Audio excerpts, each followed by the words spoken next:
कुंडली वरदा विठ्ठल श्री ज्ञानदेव तुकाराम पंढरीनाथ भगवान की जय। माऊली ज्ञानेश्वर महाराज की जय। जगद्गुरु तुकाराम महाराज की जय। सदा सर्वदा योग तुझा घडावा, तुझे कारणी देह माझा पडावा। वेशून गुणवंता अनंता, रघुनायका मागणे आता। ज्या ज्या स्थळी मन जाय माझे, त्या त्या स्थळी निज रूप तुझे। आम्ही ठेवितो मस्तक ज्या ज्या ठिकाणी, तेथे सद्गुरुराया तुझे पाय धोनी। तेथे सद्गुरुराया तुझे पाय धोनी। कुंडली वरदा विठ्ठल श्री ज्ञानदेव तुकाराम पंढरीनाथ भगवान की जय। माऊली ज्ञानेश्वर महाराज की जय। जगद्गुरु तुकाराम महाराज की जय। रामकृष्ण हरी। तर मायबाप साधू संत जनो, तुम्ही आम्ही सर्वजण संत आहोत, म्हणून आपण एकत्र सर्वजण आलेलो आहोत। सगळ्यांच्यात देव असतो, त्यामुळे सर्वजण तुम्ही आम्ही कोण आहोत? संतच आहे। तुम्ही आम्ही संत आहे। संत कसे राहत होते त्याच्या वाद जरा बोलायचं कशावर भाऊ? तर वारकरी संप्रदाय आपला काय कमी आहे का? परंपरागत पिढ्यानपिढ्या किती पिढ्या आपण भक्ती चालत आली, आपल्या आज्या पंजांच्या पूर्वीपासून भक्ती चालत आहे, आपण सुद्धा करतोय।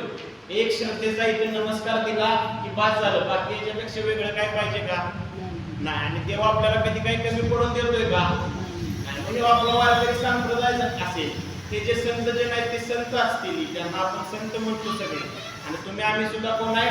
संत आहे। तर आपण ह्या मार्गात आल्यानंतर काय होतं, तर या गोष्टींवर किंवा खरा देव कोणता आहे त्या गोष्टींच्यावर आज जरा म्हणलं आपण प्रवचनात बोलावं। पिढ्यानपिढ्या हे आपलं सगळं चालत आलंय आणि हा खरंच चांगला प्रवाह आहे।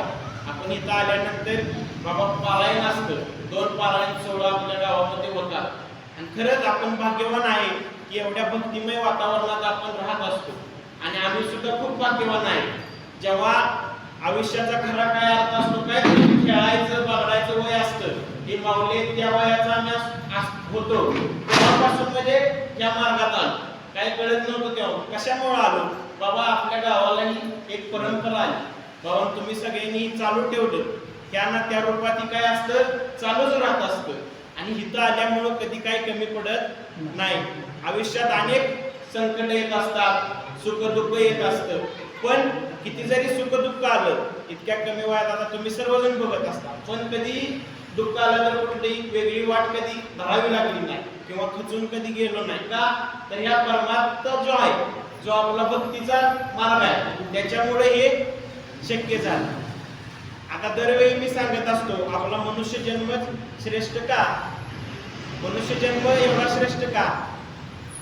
कोण पण बघा, आपण या दरवर्षी सांगतो, आपण काय होतं विसरून जात असतो काही गोष्टी। या मार्गात आल्याशिवाय अभंग रोज तेच आपण म्हणतो, ते म्हणल्याशिवाय त्याचा मतितार्थ आपण शोधून काढल्याशिवाय काय होत नाही, आपल्याला खरा अर्थ कळत नाही। आपल्या या पृथ्वी तलावावर किती पण बघा, सगळ्यात श्रेष्ठ माणूस कोण आहे? मनुष्य। त्या मनुष्य प्राण्याला आपल्याला म्हणावं लागतंय की काय, तू माणसा, तू कोण आहेस? माणूस आहेस। आणि तू कोण पण? माणूस। आणि सगळ्यात श्रेष्ठ कोण आहे? माणूसच आहे। त्या माणसाला म्हणावं लागते, कुठल्या प्राण्याला म्हणावं लागत नाही। किती म्हणजे प्राणी कोणता पण बघा, त्याला आपण जीव लावला तर तो आपल्याशी प्रामाणिकच राहणार, कुठला पण प्राणी तुम्ही। पण या पृथ्वी तलावर सगळ्यात श्रेष्ठ असलेला माणूस, त्या माणसाला संतांनी म्हणावं लागलं काय, की माणसा तू माणूस आहेस आणि कोण पण? माणूस पण। माणूस म्हणजे नक्की काय आहे हे जाणून घ्यायचं असलं तर आपल्याला या मार्गात आलं पाहिजे। आणि आपण या वारकरी संप्रदायात आहे, कधी काही कमी पडत नाही। एक श्रद्धेचा काय पाहिजे? नमस्कार पाहिजे आणि एका देवावर आपण भक्ती केली पाहिजे। एका कुठल्या पण देवावर तुम्ही श्रद्धा ठेवा, भक्ती करा, काही कमी पडत नसते. पिढ्यानपिढ्या चालत आलेच की हो. आपल्या पूर्वजांनी पण भरपूर कष्ट केले, प्रगती केली नाही का? भरपूर केली. कुठं पडवळवाडी म्हणजे आता कुठं गाव आपलं आलं बघा, पंचकृषी बघा, या मार्गावर झालं. किती वर्ष झालं वारी चालते. मग आपण दुसरं मार्ग शोधायचा. आता आपण समाजात बघत असतो, बातम्या वगैरे लावल्या तर डोक्यात असं ठणठण होईल अशा बातम्या चालू असतात सगळ्या. आपल्याला असं वाटतं जगायचं कशासाठी, काय चाललंय. ही एक धागाद्वारा देणारं एकच साधन आहे, ते आपलं अध्यात्म आहे. अध्यात्माकडे बघून इथं आपण श्रद्धेचा नमस्कार करून त्या सगळ्या संकटांशी लढू शकत असतो. हा आपला मार्ग आहे. मोठी मोठी हुशार तज्ञ माणसं, मंत्री वगैरे असतात, त्यांना सुद्धा म्हणजे मला म्हणायचं काय आहे की हा मार्ग किती सोपा आहे, साधा आहे. ज्ञान घ्या फुका म्हणले फुकट ज्ञान, फुकट तुम्ही काय घ्या, हे ज्ञान घ्या. तर मनुष्य जन्म श्रेष्ठ काय, कोणतं पण बघा. सगळ्यात उंच प्राणी कोण कोण असतं? सगळ्यात उंच माऊली उंट असतो, बरोबर आहे का? माणूस उंच आहे का? नाही. सगळ्यात जास्त वेगाने धावतो कोण माऊली? हरिण धावतो. आपण धावू शकतो का? सगळ्यात चांगलं गाती कोण? कोकिळ गाते. सगळ्यात सुंदर नाचतो कोण? मोर नाचतो. कुठलं पण बघा. मनुष्याच्या आपल्या याचा काय उपयोग आहे का सांगा? आपलं जर आज उद्या कोणाचा आपल्या तुमच्या देवाचा भरोसा नाही. जीव काय आहे? पाण्याचा बुडबुड आहे. क्षणात बुडबुडत असा फुटतो, तसा आपला जीव जाऊ शकतो. त्यामुळे कोणी मायकाला आलं नाही तर सांगायचं नाही अमुक मी केलं तर मग मी केलं, किंवा हे कोणाचं आहे? माझं आहे. गर्व करायचं काही कारण नाही. तरी पण आपण काय करत गर्व करत असतो. मग हे मनुष्य जन्म आपल्याला लाभला, त्या मनुष्य जन्मातच आपल्याला सार्थक करता येते. म्हणून मनुष्य जन्म श्रेष्ठ आहे. सगळ्यात चांगलं गातं कोकिळा गाते, नाचतो मोर चांगला नाचतो, सगळ्यात उंच उंट आहे. पण या 84 लक्ष योनीतून आपण ज्यावेळी जन्म घेतो त्यावेळी सर्वात शेवटचा आपला ह्यो मनुष्य जन्म असतो. म्हणून या मनुष्य जन्मात आपल्याला इहलोक आणि परलोक सुखी करायचं असलं तर ते मनुष्य जन्मात करायला भेटतं. ज्यावेळी आपण आईच्या गर्भात असतो त्यावेळी देवाला वचन देऊन जातो. काय होतं? देवाला वचन देतो. काय देतो? की देवा मला जन्म एकदा का तू या पृथ्वीवर दिलास की मी तुझी पूजा अर्चा करीन, मनुष्य जन्माचं माझं सार्थक करीन. पण मनुष्य काय आहे? वचनाला विसरून जातो. आणि ज्यावेळी आपण जन्माला येतो त्यावेळी विसरून जातो. अख्खं आयुष्य आपलं संपतं माऊली, तरी आपण देवाची भक्ती बिक्ती करत नाही, मनुष्य जन्मात सार्थक करत नाही. साधा पेन जरी बँकेत घेतला आपण त्याला काय म्हणतो? थँक्यू. पेन असतो दोऱ्याने लावलेला असतो का? तोडून नेते माणसं चोरून. तरी तो पेन घेतला तर आपण काय म्हणतो? थँक्यू, तुम्ही मला काय केलं? पेन दिला. पण एवढा मोठा जन्म दिला, एवढं करोडोचं शरीर आहे. एखादा दात जर दुखायला लागला दवाखान्यात आपण गेलो तर खर्च बघा किती, 10, 20, 25 हजार रुपये एका दाताचा खर्च आहे. किती दात आहेत आपलं? किती मोठं शरीर आहे. पायाच्या नाकापासून डोक्याच्या केसापर्यंत एवढं मोठं शरीर त्या देवानं दिलं. त्याला चालवणारी यंत्रणा देवानंच दिल्या. क्षणात ती बंद पडायची ताकद पण देवातच आहे. कधी न सुटणार घोडं अध्यात्मातून सुटतं. म्हणून आपल्याला या मार्गाला येणं गरजेचं आहे. आपण तुम्ही आम्ही आलोय भाग्यवान आहे. आम्ही पण खूप भाग्यवान आहे. एवढ्या कमी वयात सगळं भेटलं, ज्ञान गेलं. आणि एकदा वारी पण भाव एक घडली आम्हाला पूर्ण. बाकीची आता दुसरी जसं घडेल तसं आपण करत असतो वेळेनुसार. पण तिथं पण एक वेगळं हे आहे सुख. कोण किती मोठा असो, पैसा अडका, जमीन जुळला, जात पंत वेशभूषा काय जात हे आहे का? आमकामी आहे, तमकामी आहे, माझं एवढं हे चालणार आहे का? सगळी कोण असते? वारकरी असते. वारीला आल्यानंतर हे कळतं एक सुखाचं आयुष्य काय असतं सांगा. आपण एक ही मारतो मग, बरोबर आहे. आणि त्यात आपलं झोप कशी पडल्या पडल्या झोप लागते. कोण जाग राहतं का? मला टेन्शन आहे, मला ही आलंय राहते का? मग वारीची सुख आहे. आयुष्यात काय पाहिजे? सुख पाहिजे, समाधान पाहिजे. तर आपल्याला काय आहे माऊली? त्याच्यासाठीच आहे हो सगळं. करोडोची इस्टेट असली तर उपयोग आहे का? मोठमोठी माणसं असते ती करोडोनं त्यांचं इस्टेट असते, बंगला असते, पण त्यांना झोपेच्या गोळ्या खाल्ल्याशिवाय झोप नाही मावली. आपण सर्वसामान्य जरी असलो, रानात जरा दिवसभर काम केलं, भाकरी जरी आपण खाल्ली तर सुखानं झोपी जाते. आपल्याला कुठल्या गोळ्या घ्यायची गरज आहे का? मग आपण सुखी आहे. सुखी याची व्याख्या काय? आज मोबाईलवर सगळी तुम्ही आम्ही काय करतोय बघत असतो. याचं आयुष्य कसं आहे, त्याचं आयुष्य असं आहे, माझं बी असं पाहिजे. काय घेऊन जायचंय का? सगळं कुठं राहणार आहे? तिथंच राहणार आहे. पण आपल्याला ते कळत नाही ना. आपण वेड्यासारखं हे पैसा जमीन जुमला अडका ह्याच्या मागं लागत असतो. हाताची 5 बोटं माऊलीसारखे आहेत का? आहेत का? आम्ही सगळं इथं काहीतरी सांगत असतो, लहानपणापासून सांगतो. आम्ही दैनंदिन आयुष्यात कुठेतरी चुकत असणार, माणूस आहे, बरोबर आहे. पण तुम्ही चांगलं घ्या. आमचं म्हणणं काय आहे? चांगलं घ्या. बाबांनो, तुम्हाला कळालं तुमचा आमचा प्रयत्न काय असतो? एवढा गाजावाजा करायचं. आपला काय प्रचार आहे का? आपलं पॅनेल लावायचं आहे का? काय आहे का आपलं? आपण का सांगतोय की बाबा हे ज्ञान फुकट आहे, संतांनी दिलंय. आणि आपल्यामुळे एखाद्या दोघांचं जर चांगलं झालं आयुष्यात, दोघांना जर कळालं की बाबा खरा देव ह्यातच आहे. आपल्या आज्या पंजाबपासून सगळ्यांनी वारी केली, विठ्ठलाची भक्ती केली, मग आपण दुसरीकडे का जा? काय किती मोठं नाही माणसं एका एका ओळीवर महाराज वेगळ्या देशात, आपला देश बी म्हणत नाही, वेगळ्या देशात PhD करतात, प्रबंध सादर करतात. मग आपण एवढं महाराष्ट्रात संतांच्या भूमीत जन्माला आलो. या वारकरी संप्रदायाची आपल्याला परंपरा लाभली. आपल्यात मानाची दिंडी असते.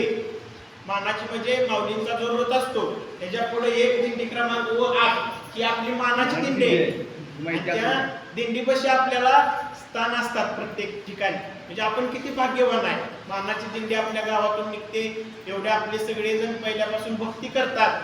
आणि एवढं तुम्ही आम्ही सगळे हे कंटिन्यू म्हणजे सदैव पुढे आणलंय. त्यातूनच आपण काहीतरी ज्ञान घेतलं पाहिजे. संत किती आयुष्यात सुखी समाधानी होतो. आपण बी समाधानी राहिलं पाहिजे. समाधान आहे तर आयुष्यात स्वास्थ्य. किती धावायचं, किती पैसे, याला कुठेतरी मर्यादा असते. आणि हे सगळं संत तुकाराम महाराजांनी सांगितलं काय की बाबा परपंच करून परमार्थ करता येतो. असं नाही की हिमालयात जाऊन राहावं, भक्ती करावी. मग आपण आपलं गाडा ओढत यात सुख दुःख सांभाळत आपण पुढे जायचं असतं. तर हे मनुष्य जन्मातच आपल्याला याचं सार्थक करता येतं. म्हणून मनुष्य जन्म काय आहे? श्रेष्ठ आहे. संत तुकाराम महाराजांच्या तुकाराम गाथेत काय म्हणले तुकाराम महाराज? संतांची या गावी जावे. कुठे जावे? संतांची या गावी जावे आणि तेथे राहावे. तेथेची करावे भजन हरिनामाचे.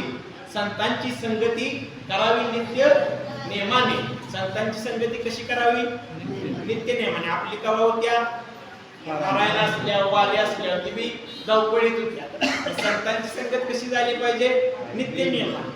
एक नदी जशी वाहत असते तसा योग बाहेर वाईट विचारांचा एक प्रवाह वाहत आहे. त्याच्या विरुद्ध याच आहे आपल्याला. छत्रपती शिवाजी महाराजांनी स्वराज्याची स्थापना केली. मराठी देशापर्यंत मराठी परत राज्य करायला गेली. म्हणून आज आपलं सगळं मंदिरं वगैरे सगळं शाबूत राहील. तर त्या आपल्या छत्रपती शिवाजी महाराजांनी स्वराज्याची स्थापना करताना महाराजांसोबत सगळं राज्य आलं नव्हतं. मावळे किती होते? त्याच्या बोटावर मोजणे इतपतच मावळे होते. चांगल्या कामाला ठराविक जणांच्याच नशिबात असतं. तुम्ही आम्ही नाराज व्हायचं काम नाही. पडवळवाडीत आमची लोकसंख्या एवढी आहे, एखादा दुसरा कार्यक्रम ठेवला तर एकमेकाच्या अंगावर पडणार माणसं. पण चांगलं ऐकायला नाही. जेवढं चांगलं घेता येईल तेवढं घ्या तुम्ही. संतांच्या संगतीत राहावे. हे वाईट विचारांचा प्रवाह चालू. कोण निंदा करत असतं? सगळ्यांच्या आपल्या होत असते. बाबा करताय का? पण एक वाईट विचारांचा प्रवाह चालू. त्याच्या विरुद्ध यात असलं तर आपल्याला इथं आलं पाहिजे. पारायणात आल्यावर, भक्तीत आल्यावर आपल्याला कळतं की बाबा विठ्ठलाची आपण भक्ती करतोय आणि देव आपल्याला काय कमी पडून देत नाही. तर भजन ऐकतो, कीर्तन ऐकतो, प्रवचन ऐकतो, मग आपण या प्रवाहात येतो. आणि परत तुकाराम महाराज काय म्हणले? तेने होईल पावन जीव हा. संतांच्या संगतीत आलो आपण तर आपला हा जीव काय होणार आहे? पावन होणार आहे. वाईट जसं आपली संगत असते तसं होत असतं. आपण लहानपणापासून पोपटाची गोष्ट ऐकतो. पोपट ते जसं संगत असतं तसं तो बोलणार. चांगला एक महाराजांच्या कशी असतो तो महाराजांच्याकडेच बोलणार. आणि एक वाईटाकडे गेला तो वाईटच बोलणार. म्हणजे संगतीवर परिणाम असतो. आपली संगत चांगली असली की चांगलंच घडत जातं. अभ्यास करणारी 4 पोरं एकत्र आली तर ती अभ्यासच करतील. दुसरी आता आपण वरल्या मात्र सगळी तेवढीच माणसं आहेत या परमार्थात, तीच येत असते. बरोबर आहे का? तसं प्रत्येकाची संगत असत्या ती उडाकते. बरोबर त्या आईवरनं तो माणूस त्याला भेटत असते. प्रत्येकाची संगत आहे. आता आपलं म्हणजे प्रत्येकाच बघा तात्या एवढे तात्यांचा आता ही झाले, पण त्यांना काय वाटतंय काय बाबा आम्हाला कळलं आमचं कल्याण होत आलंय बाबा, बरोबर आहे ना, तुमच्या बी सगळ्या आयुष्याचं कल्याण होणार. ही माणसांनी काय ह्यांची धडपड काय आहे? आपली एवढी धडपड काय, इथं मोठं पारायण ठेवायचं, कीर्तन ठेवायचं, सगळ्यांनी सांगायचं, आपली धडपड काय वारी न्यायची कशासाठी? बाबांनो ही बघा तुम्ही, हा सुख सोहळा कुठं नाही, स्वर्गी नाही, स्वर्गी सकट हे सुख सोहळा नाही, तो आपल्याला इथं भेटतोय या वारकरी संप्रदायात. मग आपण का करू नये वारकरी संप्रदाय महाराज? मग संतांचं जे संगत आहे, संतांचे जे आहे ते आपल्याला पाहिजे. हे आपल्या वारकरी संप्रदायात संत सांगून घे. कुठलं पण संत बघा, संत तुकाराम महाराज असतील, तुकाराम महाराजांच्या घरी खोदकी होती, कायम आपण सांगतो खोदकीचं संत तुकाराम महाराज सगळं हे नदीला टाकून दिलं. आणि तुकाराम महाराजांनी किती मोठा त्याग केला, दुष्काळ पडला, महाराजांना ते बघवलं नाही, म्हणून घरातली गोदानं मोकळी केली. तुकाराम महाराजांनी किती भक्ती मोठी सांगितली. तेच संतांचं सगळं किती मोठे संत होऊन गेले, तेच संत त्या वाटेने आपण जसं जातो तसेच चालत आले, तसंच त्यांचं मुक्काम आहे. हे संत, संत तुकाराम महाराज, ज्ञानेश्वर महाराज हे संत आहेत. हे संत ज्ञानेश्वर महाराजांनी ज्ञानेश्वरी लिहिली, विश्वाच्या कल्याणाची प्रार्थना केली, ते संत ज्ञानेश्वर महाराज, त्यांची भावंड ही सगळी संत त्या वाटेने चालत गेली ना आपण सुद्धा त्या वाटेने जातोय, म्हणजे किती मोठं भाग्य आहे तुम्ही आम्ही बघणं गरजेचं आहे. संतांचं आयुष्य किती होतं बघा, तुकाराम महाराजांना किती माणसांनी त्रास दिला, पण महाराज कधी उलट बोलले नाही. त्यांना चपलाचा हार घालून माणसांनी त्यांच्या विरुद्ध बंड करून फिरवलं गावातून, पण महाराज आपल्या पत्नीला म्हणजे आवडे तुला या ह्याच्यातली कुठली चप्पल बसते का बघ, माणसांचा आपल्यावर प्रेम. म्हणजे त्यांचा विचार करण्याची पद्धत किती होती. ते संत होते, तुम्ही आम्ही सुद्धा कोण आहे, संतच आहे. आता संत तुकाराम महाराज झाले, ज्ञानेश्वर महाराज झाले. ज्ञानेश्वर महाराजांनी तर विश्वाची प्रार्थना केली, भावंडे होती चार, त्यांना पण त्यावेळी समाजाने त्रासच दिला. चारी भावंडांचं वेगवेगळं सामर्थ्य होतं, त्यांनी कधी गर्व केला का? एवढे त्यांच्याकडे सगळ्या शक्त्या होत्या, सगळं होतं, गर्व केला नाही. सगळ्या अध्यात्माची पारख होती. त्यांना जे कळलं ते बाबा आपल्या पुढच्या पिढ्यांना कळावं, म्हणून ज्ञानेश्वरी लिहिली. तुकाराम महाराजांनी तुकाराम गाथा लिहिली.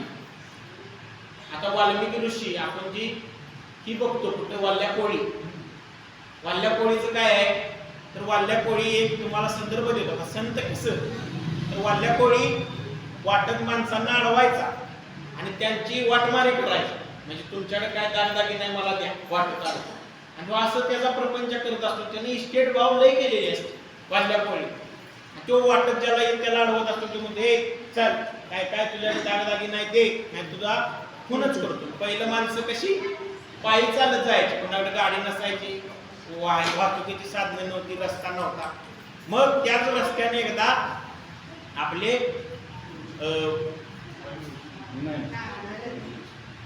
नारद मुनी चालले होते. नारद मुनी त्या वाटेने चालले होते. नारद मुनी जात असताना काय झालं, नारद मुनींना वाल्या कोळीनं अडवलं, आणि अडवल्यानंतर म्हणले बघ तुझ्याकडे काय आहे. नारद मुनी काय हो काय नव्हतं, नारद मुनी काय नाही. नारद मुनींच्या हाती चिपळी. नारद मुनी म्हणले हो बाबा माझ्याकडे तर काय, मग तुला खून कर, तू माझा मृत्यू होईल, मग तुमच्याकडे काय आहे तुझ्या. ती म्हणले बघ तुला मला मारायचं आहे का नाही, ठीक आहे तू मला मार, काय तशी माझी अडचण नाही, पण एक काम फक्त कर म्हणले. नारद मुनी काय म्हणले, एक फक्त माझं काम. तर काय काम कर म्हणले, तिथं जे झाड आहे त्या झाडाची फांदी तोडून तू आण.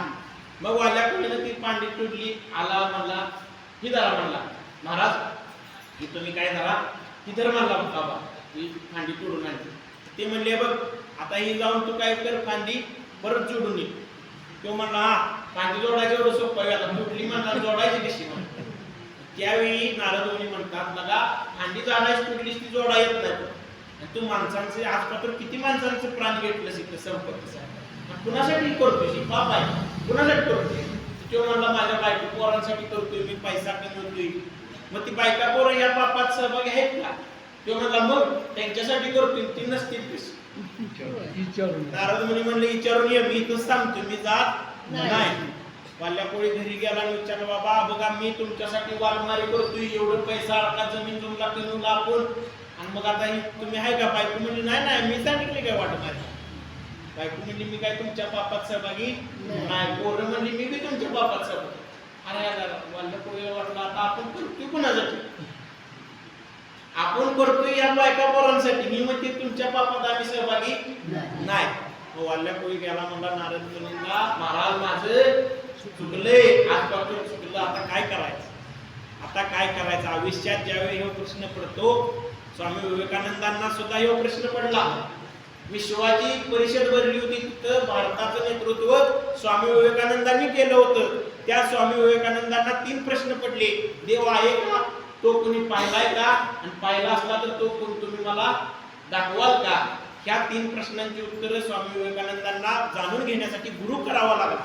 एवढे मोठे ज्ञानी पुरुष, महापुरुष, पण त्यांना गुरु करावा लागला. म्हणून आयुष्यात कोण पाहिजे? गुरु पाहिजे. आपले गुरु कोण आहेत? हे तुकाराम महाराज, ज्ञानेश्वर महाराज यांना गुरु मानलं तर काय वाईट आहे का हो? किती मोठे यांना मारा. यांचा आपण यांना जे ज्ञानेश्वरी आहे, तुकाराम गाथा आहे, यांना आपण गुरु मानून त्यांनी जो मार्ग दाखवला, सोपा मार्ग आहे, साध्या सरळ भाषेत सांगितलाय. कोण आज पात्र तुम्हाला म्हणलं काय? ते येताना 2 नारळ घेऊन या, 2 अगरबत्ती घेऊन या, एवढा येते हे करायला लागत. कोण आता नाही म्हणलं का महाराज? अमुकच जातीचा, अमुकच धर्माचा, अमुकच पंथाचा माणूस होती. काय आहे का असला आपल्या इथं नियम? एक श्रद्धेचा नमस्कार पाहिजे आणि मनापासून महाराज काय पाहिजे? आपली भक्ती पाहिजे. मग ते ज्यावेळी वाल्या कोळीला कळालं, वाल्या कोळी म्हणला महाराज आता काय करायचं? आणि ज्या आता काय करायचं प्रश्नाचं उत्तर कोणी दिलं त्याला? नारद मुनी महाराजांनी सांगितलं की खरंच मनुष्य जन्माचं याची कशा काय. मग त्या वाल्या कोळीचं कोण झालं? वाल्मिकी ऋषी झालं. म्हणजे एवढं संतांच्या संगतीत गेलं की किती आपल्या आयुष्यावर चांगले परिणाम होत असतात ते तुम्ही बघा. असं आपण सगळ्यांना बोलवत असतो, बाबा चला देवाचं आम्ही करतोय, चला. माणसं येतात का भाऊ? नाही, येतो, उद्या येतो, परवा येतो. असंच महाराज एक जणाची पत्नी म्हणत असते, चला तिकडे लय भारी असते, कीर्तन असते, वार्षिक संप्रदाय लय जोरात आहे. हे म्हणतो मला काय नवरा म्हणतो जुळत नाही तुझ्या सगळ्या. आणि एक दिवशी वैतागून बायकोच्या त्रासानं नवरा महाराज म्हणतात आलाय भाई या. अरे त्याला वाटतं आपल्याला एवढा मान दिला महाराज म्हणतात. तो परत बसतो, बसायला तर महाराज काय बसताय वय बसा. त्याला वाटतं काय तर घोटाळा होतो. मग तो काय होतो? उठतो. उठल्यावर त्याला महाराज म्हणतो उठताय वय उठा. आणि परत तो धूम तुडकून काय होतो? पळायला लागतो. पळताना महाराज म्हणजे जाताय वय जावा. त्यानं तेवढंच 4 काय तिथं महाराजांचे शब्द ऐकतो. तो येऊन घरी झोपी जातो. झोपी झाल्यावर त्याला झोपत ते 4 शब्द काय? आलाय वय या, बसताय वय बसा, उठताय वय उठा, जाताय वय जावा. आणि ती महाराज त्यावेळी काय होतं? चोर येतात. चोर येऊन चोरी करत असतात. चोर बरोबर पहिलाच ह्याच्या घरात. चोर आल्यावर काय होतं? ते म्हणते आलाय वय या. चोर म्हणते जागाय वाढतो. चोर काय होते? ती बसते, ती तिथं दार तोडून आत आलेला. चोर बसते की सुरात बसताय वय बसा. चोर म्हणते लागा मी खरंच जागा आहे. आणि उठल्यावर ते म्हणते उठताय वय उठा. ती घेऊन पळायला त्यावेळी जाताय वय. चोर म्हणते तिथं काय थांबण्यात अर्थ नाही, चला.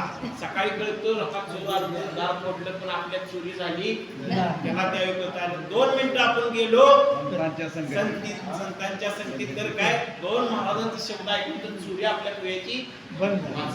म्हणजे किती मोठं ह्या इथं मतितार्थ आहे बघा. आपण काय म्हणतो? रामकृष्ण. रामाचं काय पाहिजे महाराज? आचरण आपल्या आयुष्यात पाहिजे. रामानं 14 वर्ष काय केलं? वनवास. रामाला पाहिजे असतं तर वनवास करता नाही बाबा मी करत नाही, मी राजा आहे म्हणला. पण त्यानं केला का नाही वनवास? रामानं वनवास केला म्हणून त्या रामाचं काय झालं? आपण श्रीराम म्हणतो, देव झाला. रामाचं आचरण आपण बघणं गरजेचं आहे. आपण म्हणतो रामायण आहे आमचं, महाभारत आहे. आपण त्या प्रत्येक पात्राचा आपण अर्थ काढला पाहिजे. रामायणात रामांचं आचरण बघा. त्यांचा भाऊ लक्ष्मण शेवटपर्यंत सोबत होता. त्यांच्याकडे एवढं सगळं होतं. एवढं सगळं असताना सुद्धा त्यांनी कुठला यावेळी रावणासंग ही झालं, कशाचा वापर केला नाही. पण रावणाची लंका कशाची होती? सोन्याची लंका. किती मोठा रावण पण भक्ती करत होता बरं का. महादेवाचा रावण येऊन निश्चिम भक्त होता. त्याच्यासारखी महादेवाची भक्ती कुणी केली? एवढा तो भक्ती करत होता. आपण तुम्ही आम्ही पण भक्ती करतोय. पण रावणाचं चुकलं कुठं हे आपण बघणं गरजेचं आहे. रावण पण ब्राह्मण जे असतात त्याच्या ह्याच्यात त्याचा पहिलं लहानपणी पालन पोषण झालं होतं. ते सगळे एक पात्र आपण अभ्यासलं पाहिजे. आपण काय करतो त्याचं दहन करून टाकतो.